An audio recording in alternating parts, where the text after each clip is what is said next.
Hello everyone, मैं नील हूँ और आप देख रहे हैं इंडिगो करंट अफेयर्स।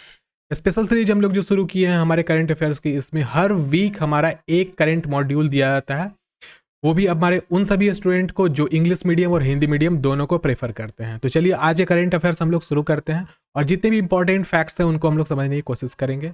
और करंट अफेयर्स ज़्यादा बड़ा नहीं है, मतलब टोटल 50 क्वेश्चन है, कोशिश करेंगे इसको 15 मिनट में कवर कर लेने का। तो आज का सबसे पहला प्रश्न है हमारा कि विश्व कैंसर दिवस किस दिन मनाया जाता है। मोस्ट इंपॉर्टेंट है। तो विश्व कैंसर दिवस हर साल 4 फरवरी को मनाया जाता है। निम्न में से किस बैंक ने श्रीलंका को $500 मिलियन की क्रेडिट लाइन प्रदान की है। तो एग्जिम बैंक, याद रखिए एग्जिम बैंक वो बैंक है जो आपको पता होना चाहिए कि श्रीलंका में अलग अलग कंट्री के जो भी बैंक्स होते हैं वो धीरे धीरे छोटा मोटा इन्वेस्ट करते रहते हैं, जस्ट बिकॉज उसकी इन्वेस्टमेंट करने से उनको कहीं ना कहीं से फायदा होता है। तो एग्जिम बैंक क्या किया है इस बार में, मतलब 500 मिलियन US डॉलर को इन्वेस्ट की है श्रीलंका में डेवलपमेंट करने के लिए। तो आपको ये बात ध्यान में रखना है। फिर किस संस्था ने 3.3 पेटा फ्लॉप्स की सुपर कंप्यूटिंग क्षमता वाले का सुपर कंप्यूटर परम प्रवेग को चालू किया है। तो ये अपग्रेडेड वर्जन है, आपको पता होना चाहिए हमारे इंडिया में भी सुपर कंप्यूटर्स हैं और उसमें जो परम है, परम प्रवेग, यह एक्चुअली 3.3 पेटा फ्लॉप्स की कैलकुलेटिंग कर सकता है और इसको एस्टेब्लिश कराया गया है कहाँ, तो IISc बेंगलुरु में। और इसको मतलब चालू किया गया है, पहले कुछ दिनों से ये बंद था, इसको अपग्रेड किया गया है कुछ और उसको चालू भी किया गया है।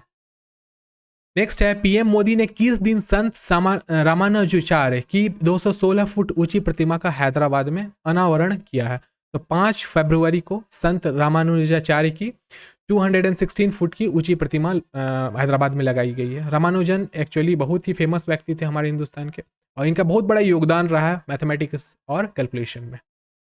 नेक्स्ट है, अमेरिकन स्पेस एजेंसी नासा ने घोषणा की है कि वह नवंबर 1998 में लॉन्च हुए इंटरनेशनल स्पेस स्टेशन को वर्ष इतना में प्रशांत महासागर में क्रैश करवाकर रिटायर करेगी। 2031 में नासा जो अपना इंटरनेशनल स्पेस स्टेशन छोड़ा था, वैसे आपको पता होना चाहिए अभी टॉप में यूरोपियन यूनियन का स्पेस स्टेशन नंबर 1 पे आता है, लेकिन फिर भी अन्य भी कंट्रीज हैं जो कि पर्सनल चलाते हैं अपना स्पेस स्टेशन स्पेस में। तो नासा ने क्या किया है कि 2031 में बोला है कि वो अपना स्पेस स्टेशन को रिटायर कर देगी और उसको क्रैश कराएगी कहाँ पे, तो प्रशांत पैसिफिक सी में। पैसिफिक सी आपको पता होना चाहिए सबसे बड़ा महासागर है टोटल नंबर ऑफ महासागरों में।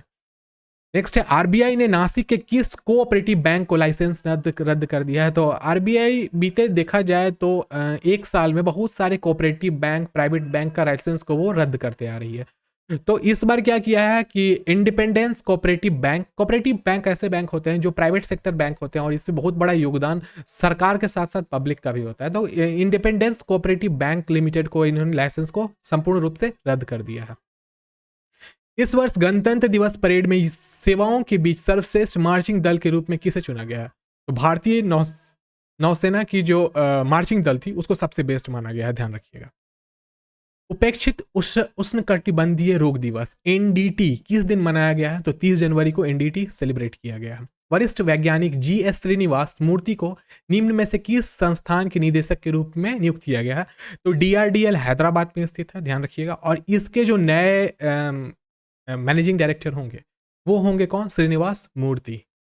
नेक्स्ट प्रश्न है हमारा बच्चों, पतंजलि आयुर्वेद लिमिटेड और निम्न में से किस बैंक ने national payments corporation of India NCPI की पार्टनरशिप में ब्रांडेड क्रेडिट कार्ड लॉन्च किया। तो PNB, पंजाब नेशनल बैंक। अब क्या होगा, छोटा सा है कंडीशन बता देता हूं। पंजाब नेशनल बैंक पैसे पहले आपको बता देता हूं पतंजलि क्या है। तो पतंजलि हिंदुस्तान में रामदेव बाबा के द्वारा शुरू की गई एक ऑर्गेनाइजेशन है और इन्होंने क्या किया है कि एक स्पेशल क्रेडिट कार्ड ये लॉन्च करेंगे, जिसमें क्या होगा कि लोग क्रेडिट पर जो किस बैंक के कस्टमर्स होने चाहिए, तो पंजाब नेशनल बैंक के कस्टमर्स होने चाहिए और वो क्रेडिट पर सामान ले सकेंगे कहाँ से, तो पतंजलि आयुर्वेद लिमिटेड से। तो इनकी जो भी आउटलेट होती है वहां पे वो क्रेडिट से सामान खरीद पाएंगे। केंद्रीय वित्त मंत्री निर्मला सीतारमण ने वित्त वर्ष 2022-23 के लिए एक केंद्रीय बजट किस दिन पेश किया है। तो इस बार केंद्रीय बजट 1 फरवरी को पेश किया गया था। स्कॉर्पियन श्रेणी की 5वीं पनडुब्बी की पहली समुद्री परीक्षण यात्रा शुरू कर गई है। इस स्कॉर्पियन श्रेणी की 5वीं पनडुब्बी का नाम क्या है। तो ध्यान रखिएगा, वगीर नाम है। वगीर हमारी 5th जनरेशन की स्कॉर्पियन पनडुब्बी है। पनडुब्बी का इस्तेमाल एक्चुअली कैमोफ्लेज का अर्थ होता है छद्मावरण के लिए किया जाता है समुद्र के अंदर में, और ये टोह लेने के साथ साथ में युद्ध के लिए भी इस्तेमाल की जाती है। और ये जो वगीर नाम की हमारी जो पनडुब्बी है वो 5th जनरेशन की है, मॉडर्न टेक्नोलॉजी से लैस है, कहीं ना कहीं से देश की सुरक्षा में ये अपना बहुत बड़ा योगदान निभाएगी।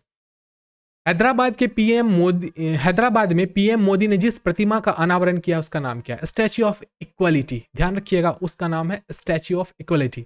और स्टैच्यू ऑफ इक्वलिटी किन के नाम पर है वो भी आपको अभी तुरंत बताया है मैंने, अभी जस्ट हाल फिलहाल ही में गया है। तो रामानुजाचार्य की मूर्ति है, रामानुजाचार्य इनकी मूर्ति थी जिनको स्टैच्यू ऑफ इक्वलिटी में के नाम से जाना जाएगा। वित्त मंत्रालय ने व्यय विभाग में लेखा महानियंत्रक के पद पर हाल में ही किसे नियुक्त किया है?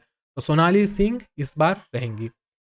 कार्तिकेन पलानीस्वामी को किस देश में भारत के अगले उच्चायुक्त नियुक्त किया गया है? तो टोंगा अफ्रीकन कंट्री है, ध्यान रखना है। किस भाषा की लघु फिल्म स्ट्रीट स्टूडेंट को हाल में ही NHRC की लघु फिल्म पुरस्कार प्रतियोगिता जीती है? तो याद रखिएगा NHRC तेलुगु मूवी है। वैसे मैं एक छोटी सी बात आपको बताना चाहूँगा कि बॉलीवुड को भी पीछे छोड़ करके जो हमारी तेलुगु फिल्म इंडस्ट्री है जिसको टॉलीवुड भी कहा जाता है वो बहुत ज़्यादा आगे बढ़ चुकी है। और हिंदुस्तान में अभी बीते 6 महीने से नहीं, साल भर से देखा जाए तो टॉलीवुड बॉलीवुड से भी ऊपर है। बेस्ट एवर मूवीज़ यहाँ पर रिलीज़ की जाती हैं जो कि इंडिया ही नहीं बल्कि हिंदुस्तान के अलावा अन्य कंट्री में भी बहुत ज़्यादा लोकप्रिय है और साथ साथ लोग उसको अप्रिसिएट करते हैं। छोटी सी बात आपको बता देना चाहता हूँ कि हमारे बॉलीवुड में बहुत ज़्यादा भाई भतीजावाद होता है जिसको नहीं होना चाहिए। इसी कारण से बॉलीवुड धीरे धीरे डिग्रेड भी कर रहा है, नीचे जा रहा है। नेक्स्ट है, हाल में ही आत्मनिर्भर भारत डिजाइन केंद्र के विकास के लिए सांस्कृतिक मंत्रालय ने निम्न में से किस बैंक का समझौता हुआ है? तो स्टेट बैंक ऑफ इंडिया ने किया है। किस चीज के लिए? आत्मनिर्भर भारत। पता होना चाहिए आत्मनिर्भर भारत की शुरुआत नरेंद्र मोदी सरकार ने की थी। आत्मनिर्भर भारत का यह दूसरा चरण है, 2.0 चल रहा है। नेक्स्ट है, हाल में ही निम्न में से किस देश में 2021 में भारत के व्यापार भागीदार के रूप में शीर्ष स्थान हासिल किया है? तो भारत का जो व्यापारी रूप में देखा जाए तो सिर्फ सबसे टॉप पे अभी जो हमारा स्टेट है, कंट्री है, उसका नाम है नेपोटिज्म। नेपोटिज्म को हिंदी में भाई भतीजावाद कहते हैं, अमेरिका। नेक्स्ट है, किस देश को गैर नाटो सहयोगी देश दर्जा देने की घोषणा संयुक्त राज्य अमेरिका ने की है? तो कतर। ध्यान रखिएगा, कतर का बहुत अच्छा रिलेशन अमेरिका के साथ है बिकॉज पेट्रोलियम का बहुत बड़ा इंपोर्टर यूनाइटेड स्टेट्स का कतर है। इस वर्ष गणतंत्र दिवस परेड में केंद्रीय सशस्त्र पुलिस बल के बीच किसको सर्वश्रेष्ठ मार्चिंग दल चुना गया? तो सर्वश्रेष्ठ मार्चिंग दल CISF को चुना गया है, सेंट्रल इंडस्ट्रियल फोर्स इसे कहा जाता है, सिक्योरिटी फोर्स। इस वर्ष गणतंत्र दिवस परेड में राज्यों की झांकी के बीच किस राज्य की झांकी सर्वश्रेष्ठ चुना गया? सर्वश्रेष्ठ राज्य की झांकी उत्तर प्रदेश को दिया गया है। Insolvency and bankruptcy board of India, insolvency and bankruptcy board के अध्यक्ष किनको सेलेक्ट किया गया है? तो रवि मित्तल रहेंगे। Insolvency and bankruptcy board of India वह बोर्ड होती है जो इस चीज के बारे में डिटरमाइन करती है कि कौन सा व्यक्ति दिवालिया हो गया। आपको पता होना चाहिए दिवालिया होना ऐसा कंडीशन होता है जिसमें एक व्यक्ति बैंक से या भी किसी मॉनेटरी फंड से पैसा ले लेता है और बाद में वो दे नहीं सकता है और वह संपूर्ण रूप से विदाउट मनी हो जाता है, उस समय में उसको दिवालिया कहा जाता है। IMF इंटरनेशनल मॉनेटरी फंड ने पाकिस्तान को कितना लोन दिया है? $1 बिलियन। याद रखिएगा IMF से लोन देने का मतलब होता है कि आप ऐसे लोन में फंस रहे हैं। वैसे IMF बहुत लंबे समय का लोन देती है, लेकिन IMF से लोन लेने का मतलब होता है IMF क्या करती है कि जिस कंट्री को लोन देती है तो वहां पे वो अपने एसेट्स को भी जनरेट करने लगती है। तो ध्यान रखना, जो भी कंट्री जो अंडर डेवलप्ड है या डेवलपिंग है, अगर IMF से वो पैसा लेते हैं दैट्स मीन वो अपने पैर पे कुल्हाड़ी मार रहे हैं और उनको समस्या होगी ही होगी। वैसे एक बात है, चाइना से लोन लेने से अच्छा है कि अगर पाकिस्तान IMF से लोन ले लेता है तो उसके लिए कहीं ना कहीं से अच्छा साबित होगा, नहीं तो उसको भी कहीं ना कहीं से श्रीलंका ऐसा भुगतना पड़ेगा। बजट सत्र 2021-22 में क्रिप्टो करेंसी पर होने वाली आय पर सरकार को कितना प्रतिशत टैक्स लगाने की घोषणा की है? तो यह 30% टैक्स लगेगी, जिसको बहुत सारे लोगों ने असंवैधानिक कहा है। बिटकॉइंस, डॉगी कॉइंस या फिर ऐसे ही बहुत सारे क्रिप्टो करेंसीज जो हैं जो पूरे वर्ल्ड वाइड यूज़ किए जाते हैं। और एक और बात यहाँ पर आती है कि क्रिप्टो करेंसी का इस्तेमाल फ्यूचर में डिजिटल करेंसी के रूप में किया जाएगा, जिसको कहीं ना कहीं से सही माना जा रहा है, लेकिन सरकार इस पर जो टैक्सेशन का रेट अप्लाई कर रही है वो कहीं ना कहीं से लोगों के लिए असंवैधानिक है, लोग इसको कह रहे हैं, लेकिन जो भी होगा वो हमारी जो गवर्नमेंट है वही डिसाइड करेगी और उसी हिसाब से चलेगा। नेक्स्ट है international day of human fertility. किस दिन मनाया जाता है? तो 4 फरवरी को यह सेलिब्रेट किया जाता है। 4 फरवरी को हमारा कैंसर दिवस भी मनाया जाता है। किस देश के क्रिकेटर डेरिल मेसन को अबू धाबी में इंग्लैंड के खिलाफ T20 विश्व कप सेमीफाइनल दिखाई गई खेल भावना के लिए ICC spirit of the cricket का पुरस्कार दिया गया? तो ICC spirit of the year New Zealand को मिला है। लेफ्टिनेंट जनरल GAV रेड्डी को हाल में ही निम्न में से किस के नए प्रमुख के रूप में नियुक्त किया गया है? तो डिफेंस इंटेलिजेंस एजेंसी। दुनिया में इस्पात उत्पादक देशों में भारत किस स्थान पर पहुंच गया है? तो याद रखना, इस्पात उत्पादन में दुनिया में नंबर 1 चाइना है और दूसरा नंबर हिंदुस्तान का है। बजट 2022 में कोऑपरेटिव सोसाइटी के लिए 18% टैक्स को घटाकर कितने प्रतिशत कर दिया गया है? कोऑपरेटिव सोसाइटी का टैक्स जो हुआ करता था पहले 18% था, अब उसको घटाकर कर दिया गया है 15%। ध्यान में रखना है इस चीज को। नेक्स्ट प्रश्न है हमारा, बजट 2022 में अगले 3 वर्षों के दौरान पीएम गति शक्ति कार्गो टर्मिनल विकसित किए जाएंगे। तो याद रखिएगा कि गति शक्ति कार्गो प्रधानमंत्री के कहने पर ही इस चीज को एस्टेब्लिशमेंट की गई है और यह 100 होगा। अब मैं आपको बताता हूं कार्गो टर्मिनल्स होता क्या है।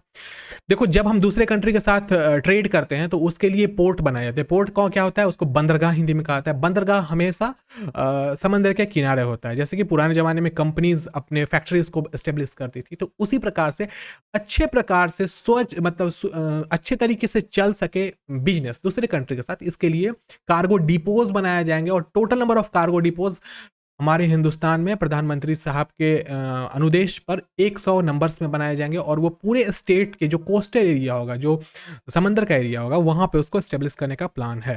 वित्त मंत्री निर्मला सीतारमण ने बजट 2022-23 में वित्त वर्ष 2023 में कितने किलोमीटर हाईवे तैयार करने की घोषणा की है? तो इस साल का जो होगा 2022-23 से 25,000 किलोमीटर लंबी हाईवे बनाई जाएगी। हाल में ही सिंडिकेट सुविधा लेने के लिए वेदांता लिमिटेड ने किस बैंक के साथ साथ करार किया है? वैसे मैं आपको बता देता हूँ, वेदांता एक एजुकेशनल कंपनी है, एजुकेशनल आप कह सकते हो इनकॉर्पोरेटेड कंपनी है जो कि यूनियन बैंक ऑफ इंडिया से लोन ले रही है। वैसे अब लोन लेने में थोड़ा सा इन लोगों को प्रॉब्लम भी आ रही है, जस्ट बिकॉज कि बहुत सारे डिफॉल्टर्स लोन हमारे कंट्री में हो गए हैं, जिनको कहीं ना कहीं से देश के मॉनेटरी सिस्टम को वो प्रॉब्लम क्रिएट कर देते हैं, इसीलिए इनको थोड़ी प्रॉब्लम हुई है, इसीलिए चर्चा में भी है। वित्त मंत्री निर्मला सीतारमण ने बजट 2022-23 में अगले 3 साल में कितने वंदे भारत ट्रेन का निर्माण करने का ऐलान किया है? तो टोटल नंबर ऑफ ट्रेन 400 रहेगी। वैसे आप वीडियो के डिस्क्रिप्शन में साथ में कमेंट में बता सकते हैं कि वंदे भारत ट्रेन जो अभी वंदे भारत के नाम से चल रही है पहले किस नाम से जानी जाती थी? वैसे मैं लास्ट में इसका आंसर दे दूंगा। हाल में ही अमेरिका वैक्सीन निर्माता फाइजर ने कितने वर्ष की कम उम्र के बच्चों के लिए वैक्सीन की इमरजेंसी उपयोग की अनुमति मांग की है? तो फाइजर याद रखिएगा टॉप मोस्ट की कंपनी है जो वैक्सीन बनाती है कोविड के खिलाफ में, और इस बार उन्होंने क्या किया, कुछ इनोवेटिव तरीके से कुछ चेंजेस किए हैं अपने में, और अब 5 साल के बच्चों को भी जरूरत पड़ने पर कोविड के वैक्सीन दिए जा सकेंगे। वित्त मंत्री निर्मला सीतारमण ने बजट 2022-23 में पीएम ई विद्या के 1 क्लास 1 टीवी चैनल कार्यक्रम से 12 से कितने चैनलों तक बढ़ाने की घोषणा की है? 200। इसके पीछे का कारण क्या है मैं आपको बता देता हूं। देखो, एक्चुअली क्या हुआ है हमारे कंट्री में ना कि लॉकडाउन बार बार लगा है, जिसके कारण जो प्राइवेट कंपनीज हैं वो बहुत ज़्यादा ऊपर की ओर जा रही हैं। तो इस चीज़ को देखते हुए सरकार ने अपना एक नया रास्ता अपनाया है। उसमें वो क्या करेंगी कि अब जो भी मतलब इंस्टीट्यूशंस होंगी जो सरकार के अधीनस्थ हैं उनको लाइव करेगी उन्हीं चैनल्स के माध्यम से, जिससे कि जो हमारे एजुकेशन का जो राइट होता है, आपको पता होना चाहिए फंडामेंटल ड्यूटीज़ में जो हमारे आते हैं 8 वर्ष से 14 वर्ष के बच्चों का एजुकेशन देना, उसको कहीं ना कहीं से उसको वो प्रोटेक्ट करेगा और साथ साथ में बच्चों का एजुकेशन ठीक से हो सके टीवी के माध्यम से।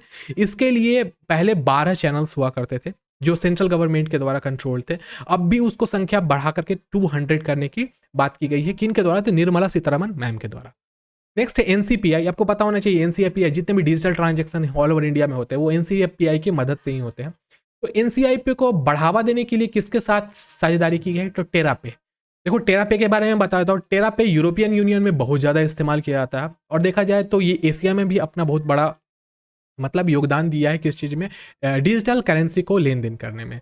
तो एनसीपीआई हिंदुस्तान की सेंट्रल गवर्नमेंट की है और इन्होंने मौका दिया है टेरापे को कि वो कहीं ना कहीं से विकसित कर सके किस चीज़ का, डिजिटल पेमेंट सिस्टम को, जिसको डीपीएस भी कहा जाता है। बजट 2022-23 में वित्त मंत्री निर्मला सीतारमण ने घोषणा किया है कि अनुसूचित जाति वाणिज्य बैंक को 75 जिलों में स्थापित करेंगी। तो यहाँ पर दे दिया है, एक्चुअली डिजिटल बैंक होगा। मैं आपको बता देता हूँ डिजिटल बैंक क्या होता है। डिजिटल बैंक वैसे बैंक होते हैं जिसका कोई शाखा नहीं होगा, न जिसका कोई एक ऑफिस होगा। एक्चुअली वो काम करेगी डिजिटली वे में। हर व्यक्ति का अपना आधार कार्ड और पैन कार्ड होता है, उसके माध्यम से वो डिजिटली जाकर के कोई भी अकाउंट खोल सकेंगे। डिजिटल माध्यम से उनको क्रेडिट कार्ड, डेबिट कार्ड, साथ में चेकबुक की भी सुविधाएं मिलेंगी। और इसके साथ एक और बात यह रहेगी कि जो भी व्यक्ति डिजिटली बैंक का अकाउंट खोलेंगे उनको केवाईसी करने के लिए बाजाप्ता सरकार से व्यक्ति आएंगे, न कि उस लोगों को कभी किसी इंस्टीट्यूशन पे जाना पड़ेगा। मतलब कि आप बैंक अकाउंट खोलो, केवाईसी करने के लिए आपके घर पे व्यक्ति आएगा, खुद से केवाईसी करेगा और आपका अकाउंट खोलेगा। तो कहीं ना कहीं से ये अच्छी एक डिजिटल बैंकिंग की शुरुआत भी हो रही है अपने कंट्री इंडिया में। हाल में ही निम्न में से किस राज्य सरकार ने देश का पहला जियोलॉजिकल पार्क बनाने की घोषणा की है? तो जियोलॉजिकल पार्क मध्य प्रदेश के द्वारा बनाया जा रहा है। अंतर्राष्ट्रीय क्रिकेट परिषद आईसीसी ने किस देश के पूर्व कप्तान ब्रैंडन टेलर पर सभी प्रकार के क्रिकेट से 3.5 साल का प्रतिबंध कर दिया है? तो याद रखिएगा, ब्रैंडन टेलर जिम्बाब्वे के थे। ये ड्रग्स के मामले में पकड़े गए थे, जिसके कारण इनके ऊपर इस प्रकार की कार्रवाई करी गई है। हाल में ही भारत सरकार ने किस मंत्रालय की दवाओं को होम डिलीवरी हेतु सहज सेहत योजना शुरुआत किया है? तो रक्षा मंत्रालय ने इस चीज़ की शुरुआत की है। रक्षा मंत्रालय अब ये करे कि जब भी व्यक्तियों को, एक्चुअली हमारे यहाँ कोविड वगैरह की समस्या आती रहती है और कोविड अभी आपको ही पता होना चाहिए कि अगले 5-6 साल तक मिनिमम, कम से कम मैं कह रहा हूँ, ये कोविड जाने वाला नहीं है। इसका धीरे धीरे कोई ना कोई वेरिएंट बार बार आता रहेगा। तो इसी से बचाव के लिए सरकार ने क्या किया है कि अब घर घर जा करके मेडिसिन सरकार के जो एम्प्लॉइज होंगे वो प्रोवाइड कर सकेंगे। तो ये बहुत बड़ा एक मतलब माइलस्टोन बनता है हमारे इंडियन मेडिकल ऑर्गेनाइजेशंस के तरफ से। नेक्स्ट है हमारा बच्चों, हाल में ही एकदम सही जवाब है। पहले ट्रेन 18 के नाम से जानी जाती थी वंदे भारत एक्सप्रेस, अब पहले वंदे भारत एक्सप्रेस ट्रेन 18 के नाम से जानी जाती थी, अभी वह वंदे भारत एक्सप्रेस के नाम से जानी जाती है। Very good, thank you Nitish for this answer. जेस्टर उमर आंता बंदियाल किस देश के 28वें प्रधान न्यायाधीश के रूप में शपथ लेंगे? पाकिस्तान, ध्यान रखिएगा इस चीज़ को। वैसे हाल फिलहाल में एक महिला थी जो कि पाकिस्तान की थी और उन्होंने मेडिकल के क्षेत्र में बहुत बड़ा योगदान दिया था। उनका नाम क्या था आप बता सकते हैं अगर चाहें तो। वैसे इंपॉर्टेंट नहीं है, पाकिस्तान का करंट अफेयर्स है, इंपॉर्टेंट नहीं है। वैसे अगर पता हो तो बता दीजिएगा। मुझे उनका नाम नहीं याद आ रहा है, बस दिमाग में आ गया था पाकिस्तान नाम से। निम्न में से किस राज्य ने हाल में ही तोरग्या महोत्सव 2022 को मनाया है? किस देश के साथ एरो 3 का सफल परीक्षण किया गया है? तो ये दोनों क्वेश्चन एक साथ कंबाइन हो के आ रहा है। तो तोरग्या महोत्सव अरुणाचल प्रदेश के द्वारा सेलिब्रेट किया गया है और एरो 3 भी जो सफल परीक्षण किया गया है एरो 3 का, वो भी अरुणाचल प्रदेश से ही करा गया है। वर्ल्ड वेटलैंड्स डे, तो वर्ल्ड वेटलैंड्स डे हर साल 2 फरवरी को मनाया जाता है। भैया 2 फरवरी याद रखो ना रखो, इसका थीम जरूर याद रखना। तो वेटलैंड्स का इस बार का थीम है wetlands action for people and nature. Natures होना चाहिए, नेचर लिखा हुआ है बच्चों, ध्यान रखना। Wetland action for people and natures, ठीक है। नेक्स्ट है, बजट 2022-23 में emergency credit linked guarantee scheme को कब तक बढ़ाए जाने का ऐलान किया गया है? तो 2023। नेक्स्ट है, दुनिया की पहली हाइड्रोजन से चलने वाली फ्लाइंग बोट निम्न में से किस शहर में लॉन्च होगा? The jet. अब देखो, द जेट नाम से फ्लाइंग बोट को दुबई में लॉन्च किया जाएगा और ये दुनिया की पहली हाइड्रोजन से चलने वाली फ्लाइंग बोट है। फ्लाइंग बोट वैसी बोट होती है जो पानी पर चलती है और जरूरत पड़ने पे वो उड़ भी सकती है, और वो पानी से ही उड़ती है और पानी पे ही लैंड करती है, ध्यान रखिएगा। किस राज्य सरकार ने राज्य के सरकारी कर्मचारियों की सेवानिवृत्ति 60 साल से बढ़ाकर 62 साल की है? तो ये धीरे धीरे हमारे स्टेट में हो रहा है और आंध्र प्रदेश ने इस मंथ किया है इस चीज को। हाल में जो प्रस्तुत किया गया है केंद्रीय बजट 2022-23 में, उसमें केन बेतवा, आपको पता है केन और बेतवा का लिंक है, उस परियोजना के तहत कितने रुपए करोड़ का प्रावधान किया गया? तो 1400 करोड़ रुपए का एक्सपेंडिचर होगा। केन बेतवा एक्चुअली सड़क मार्ग से जोड़ा जाएगा, जो 25,000 किलोमीटर का रोड नेटवर्क बनाया जा रहा है इंडिया में, उसमें 14,000 करोड़ का जो इन्वेस्टमेंट किया जाएगा वो केन बेतवा लिंक को जोड़ने के लिए भी किया जा रहा है। किस शहर ने बेंगलुरु को पीछे छोड़कर स्टार्टअप राजधानी होने का गौरव प्राप्त किया है? दिल्ली। ध्यान रखिएगा, इसमें कहीं ना कहीं से केजरीवाल सरकार का बहुत बड़ा योगदान है, क्योंकि स्टेट गवर्नमेंट काम करती है किस चीज़ में? स्टार्टअप को शुरुआत करने में। लेकिन जो फंडिंग्स होते हैं वो सेंट्रल गवर्नमेंट से आते हैं, लेकिन उसमें हेल्प करने वाले हमारे स्टेट गवर्नमेंट ही होते हैं। इसलिए दिल्ली जो सरकार बन गई है, उन्होंने बेंगलुरु को पीछे छोड़ दिया है और स्टार्टअप की नई राजधानी के रूप में अब जाना जाएगा दिल्ली। बजट 2022-23 में खेलो इंडिया योजना आवंटन में कितने प्रतिशत की वृद्धि की गई है? तो यह वृद्धि इस साल जो की गई है वो 48% की गई है। बजट 2022-23 में काटे और पॉलिश किए गए हीरे और रत्नों पर सीमा शुल्क को घटाकर कितने प्रतिशत किया गया है? 5%। अब मैं आपको बताता हूं क्या होता है। हिंदुस्तान में बहुत ज्यादा जितने भी देखो सीमा शुल्क क्या है, मैं आपको छोटा सा बताता हूँ। जब हिंदुस्तान से कोई चीज बाहर एक्सपोर्ट किया जाता है या बाहर से कोई चीज को इंपोर्ट किया जाता है, उस समय में जो मतलब जो भी टैक्सेस होते हैं, एक अंदर का जो टैक्स अलग होता है, लेकिन दूसरे कंट्री से कोई चीज़ आ रहा है तो उसके लिए आपको इंटरनेशनल टैक्स पे करना पड़ता है, जो सेंट्रल गवर्नमेंट खुद अपने पास रखती है। तो उसमें उसको घटा दिया गया है और उसको घटा करके 5% कर दिया गया है। किस राज्य सरकार द्वारा हाल में ही नीट के खिलाफ बिल पास किया गया है? तो पता होना चाहिए, नीट की परीक्षाएं बहुत ज़्यादा चोरी होती थी और साथ साथ में इसके एग्जामिनेशन में डॉक्टर्स बैठ के बच्चों का एग्जाम दे दिया करते थे। तो इसीलिए तमिलनाडु सरकार ने एक बिल पास किया है जिसके तहत क्या होगा कि स्टेट गवर्नमेंट खुद का अपना इस्तेमाल कर सकेगी। क्या? तो खुद का इस्तेमाल करेगी नीट के ही तरीके का परीक्षा। हाँ, सफाक अख्तर, डॉक्टर सफाक अख्तर, एकदम सही जवाब है नीतीश। नीतीश करंट अफेयर्स बहुत अच्छा से पढ़ते हैं, बहुत अच्छी, वेरी गुड बाबू, बहुत अच्छी बात है। किस एयरलाइंस का नया प्रबंध निदेशक राहुल भाटिया को हाल में ही बनाया गया? तो राहुल भाटिया इंडिगो एयरलाइंस के नए प्रबंधक होंगे।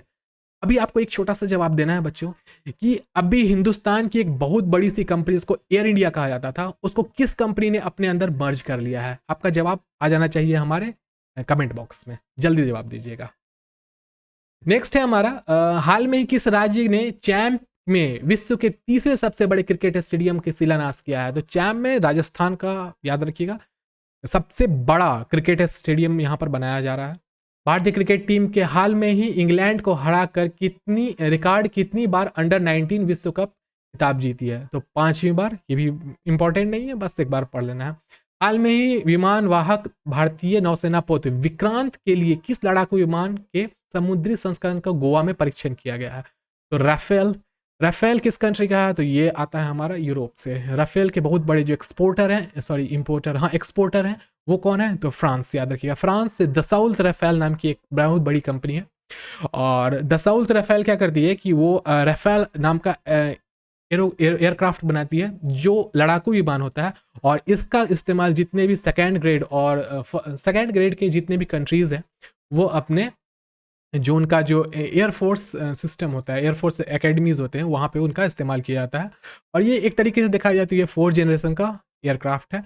राफेल का एक नया अपग्रेडेड वर्जन 2.0 है जिसको 2022 में ही लॉन्च किया जाएगा, जो कि 5th जनरेशन का होगा। और 5th जनरेशन के जितने भी हवाई जहाज हैं, लड़ाकू विमान है, वो डेवलप्ड कंट्री जैसे कि चाइना, कतर, पाकिस्तान के चाइना, कतर, इजराइल, अमेरिका, इनके द्वारा इस्तेमाल किया जाता है।